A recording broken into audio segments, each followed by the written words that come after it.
Video. Komisariat Unhair hadir juga.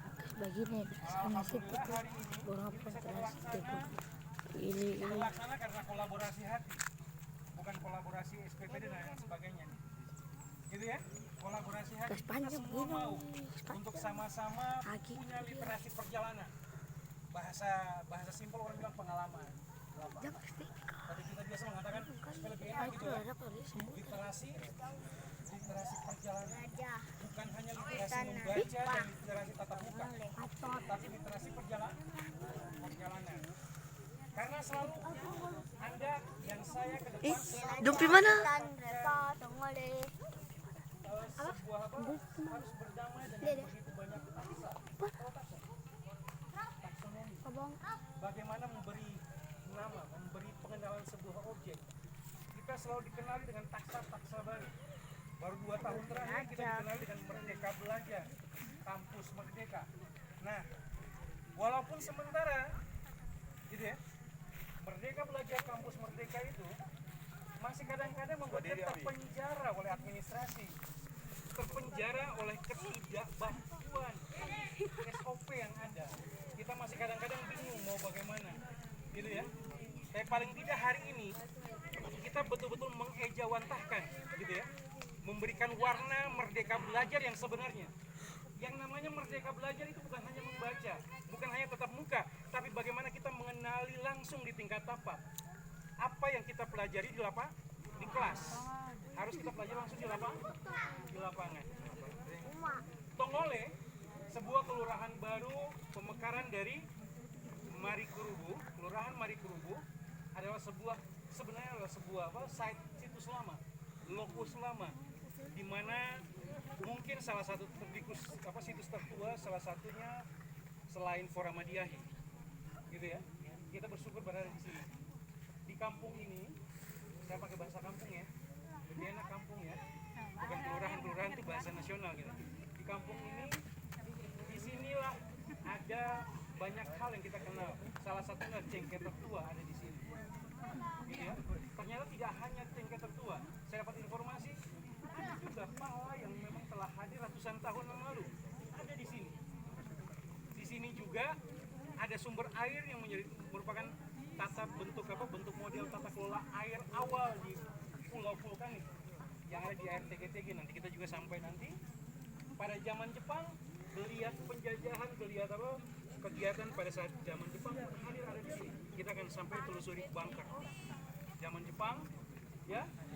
Dan di sini juga bermula bagaimana kreativitas masyarakat hadir dengan hasil hutan bukan kayu yang kita kenal dengan kursi bambu dan lain sebagainya. Hadir juga di sini. Bambu begitu banyak jenisnya di sini. Kita akan telusuri juga hari ini insyaallah, ya. Dan menarik, kita akan tutup dengan baca cerita nanti di Jengkeh. Sudah disiapkan kuliner yang langsung dimasak, bukan pakai gas, bukan pakai minyak, gitu ya, khas Pulau Ternate, gitu ya. Baik, saya tidak akan berlama-lama, ya. Saya akan persilahkan untuk Pak Imam, Pak Johar Mahmud. Pak Johar Mahmud ketua komunitas dari Cengkeh Abo yang lama-lama Spices. Nah, kolaborasi hari ini, alhamdulillah ada dari kita mahasiswa Fakultas Pertanian, Kehutanan, ya. Salam kita seperti apa? Salam riba. Salam riba. Salam riba. Baik. Teman-temannya dari Silva, ada juga bantuan dari apa? Ada juga titipan salam dari teman-teman. Ya, jangan lupa boleh. KIPB, siapa tahu Anda Pegang ini kak. Pegang ini kak. Kontak-kontak saya sebagai apa? Intinya apa? Kesebenarnya ini. Vokal gitu ya. Dan juga forum das Maluku Keraha. Dan juga hari ini spesial nih, nanti juga didokumentasikan oleh teman-teman dari UKM Fotografi dan Sinematografi yang ada di Unhair kolaborasi. Selanjutnya tentu yang tuan rumah di sini adalah CAGS dan Kelurahan Tongole. Nah, sudah tuan rumahnya saya berikan kesempatan untuk awal pembuka ke Pak Imam, Pak Johari Mahmud untuk untuk bercerita sedikit, mengulik apa yang harus kita lakukan nanti sebentar di lapangan, gitu ya. Dan sebelum kita melangkah nanti, saya mohon dengan izin untuk bisa mendoakan perjalanan kita hari ini sehingga berjalan dengan baik.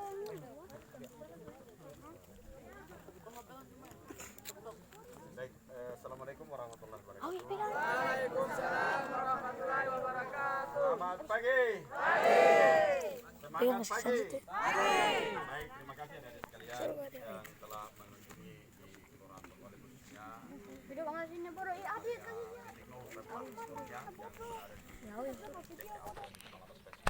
di saya perkenalkan nama saya Jauhar A. Mahmud, saya ketua komunitas TKA International Spice Community dan dibangun sejak tahun 2017 dan alhamdulillah saat ini komunitas kami sudah dikenal maupun mancanegara. Kami juga Festival Ubud Internasional di Bali tahun 2019 dan alhamdulillah mendapat peringkat pertama dan berkesempatan bahwa di kota memberikan sambutan di sana. Dan kemudian di tahun 2022 ini kami meluncurkan sebuah buku namanya ya di Bali dan mendapat kategori 3 dunia di UNESCO ya, dan kemungkinan di bulan Maret nanti akan menerima Siapa? nanti didanai oleh Bank Indonesia. Mudah-mudahan ini bisa lancar dan ini adalah awal dari semua. Saya berharap kepada dari semua dari Fakultas Kehutanan dan Budaya ini bisa mencintai alam rempah-rempah. Dan hari ini orang jelajah hutan bukan hanya sekedar berjalan roda, tetapi orang menikmati hutan rempah-rempah. Disinilah zaman Belanda di mana VOC membangun suatu perekonomian yang cukup kuat, yaitu perkebunan Belanda di Malang, yang masing-masing ada sisa kopi dan vanili, ya. Dan di sini juga ada beberapa jenis bambu yang tumbuh di sini. Salah satunya adalah bambu lurik atau bambu batik yang mungkin di kampung-kampung lain ada, tapi tidak sebanyak di Tongole. Jadi Tongole juga dikenal dengan kampung bambu. Sehingga mudah-mudahan adik-adik sebentar nanti berjelajah itu bisa membawa hasil yang baik untuk adik-adik sekalian, untuk menerapkan di kotoran punya regenerasi ke depan di tahun-tahun mendatang, insya Allah mencintai alam, kotoran punya alam. Yang kotoran punya alam Ternate ini, yang kotoran lihat pada alam saya itu sudah merupakan sebuah hutan lindung. Hutan lindung yang ada tinggal 3 kilo lagi sudah sampai ke puncak Gamalama. Nah untuk itu di ketinggian kurang lebih 600 Saya bukan. permukaan laut. DP nama. Itu di sini saya menawarkan untuk bagaimana kita membangun tanpa merusak. Ya, Ulang. dalam salah satunya adalah dalam hal pariwisata, ya, dari wisata yang ada di sini, sehingga berdampak bagi masyarakat yang ada. Selain saya ketua komunitas, saya juga ketua RW di RT 06. Itu kan aku punya teman SD. Saya juga maaf saya tidak ini ya, cuma hanya sekedar memperkenalkan saya imam pemerintah. Jadi mudah-mudahan apa yang kita jalan nanti kita jalan membawa dampak bagi kita semua. Nanti kalau memang ada hal yang perlu ditanyakan, saya bisa menjelaskan, akan saya jelaskan. Di sini juga rata-rata masyarakat di sini adalah petaninya petani musiman. Nah, mindset kita ke depan, bagaimana orang petani musiman ini, kalau jangan bilang orang petani musiman itu orang kaya-kaya, orang banyak jengkel, tapi sebetulnya orang miskin. Karena kenapa? Jengkel belum tentu dia 1 tahun sekali dia berbuah. Ada kalanya 5 tahun sekali berbuah, ya kan? Nah, bagaimana dalam jangka 1 sampai 5 tahun masyarakat ini makan apa? Apakah dia harus tunggu jengkel berbuah? Pasti dia akan menyambung hidup dengan sistem berkebun tumpang sari nyambung hidup, dan ada sebagian masyarakat yang jadi buruh di pasar. Maka saya ingin di Kelurahan Tongole yang masih baru ini, yang seperdua wilayah kelurahan ini masih lahan pertanian, saya ingin membawa ke destinasi wisata berkelanjutan, sehingga masyarakat kita dengan sendirinya kita merubah pola pemikiran masyarakat untuk tidak menunggu hasil tahunan, tetapi masih ada hal inovasi-inovasi lain yang mereka buat. Ya, kotoran di sini banyak bambu, tetapi tusuk sate saja tong beli di mall, di supermarket dan sebagainya. Ya, aneh kan? Kadang-kadang orang-orang di kampung-kampung cuma hanya sekarang dong cuma tinggal pangku kaki, tunggu mas-mas datang bawa sayur segala macam. Ini menina bobo kotoran. Ini kalau terjadi perang dunia ketiga mati lapar. Ya, bagaimana kotoran menggenjot tong punya masyarakat untuk memanfaatkan lahan pekarangan untuk menanam, lahan perkebunan dan sebagainya. Tanamlah sebanyak mungkin supaya kalau ketika kerusuhan yang kemarin itu menjadi pembelajaran bagi orang semua. Ketika orang membeli beras di pasar, Cina terbuka toko. Akhirnya pulang batangan dengan pisah rebus, kasih rebus. Ini menjadi satu pembelajaran bagi kotoran semua ke depan sebenarnya. Jangan anggap kotoran punya daerah ini aman-aman saja, tapi perlu kotoran waspadai untuk terus memberikan pemahaman kepada masyarakat untuk bergiat. Ya, apalagi daerah fakultas kehutanan, pertanian dan sebagainya, itu harus bangun pagi. Jam 4 harus bangun supaya menikmati alam. Bagaimana yang harus kotoran genjot untuk masyarakat ke depan. Ya, dari sekalian, mudah-mudahan kalian suka dengan jelajah ini. Nanti kita perkirakan tiba nanti di Jengke Avo itu jam 11 dan kita akan menikmati hidangan kopi rempah yang memang kopi rempah asli, rempah-rempahnya diambil asli di sini. Kemudian teh rempah yang kalian tidak dapat di daerah lain, cuma hanya yang ada di Jengke Avo, ya, teh rempah. Ya, keturang COVID kemarin ton cuma minum teh rempah. Orang-orang di sini tak vaksin, ya, karena takut dengan COVID dan segala macam. Tapi karena mengkonsumsi teh rempah. Saya ingin sampaikan Belanda itu dulu dia zaman penjajahan menurut sejarah orang tua, ketika dia konsumsi minuman keras dan sebagainya, dia tidak bisa tidur satu malam itu dia sampai pagi. Kalau orang narkoba dan segala macam dia tidak bisa tidur. Paling dia harus menetralkan dia punya konsumsi narkoba, minuman keras dan sebagainya. Dengan cara apa? Ternyata Belanda kasih boro kotoran. Ya, rempah-rempah yang ada itu sebenarnya pala itu sangat berfungsi untuk kotoran punya kesehatan.